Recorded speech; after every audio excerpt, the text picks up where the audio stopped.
साधारण संपादक आज कार्यक्रम में समस्त भाई और भौणी भारतीय जनता पार्टी समस्त कार्यकर्ता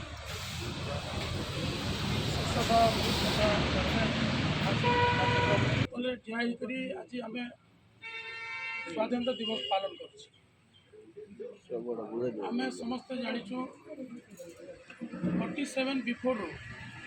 जिते स्वाधीनता नहीं होता से समय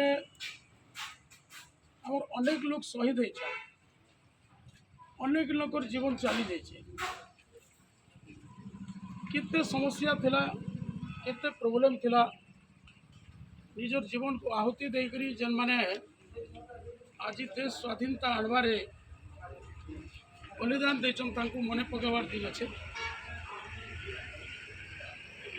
47 रे स्वाधीन होला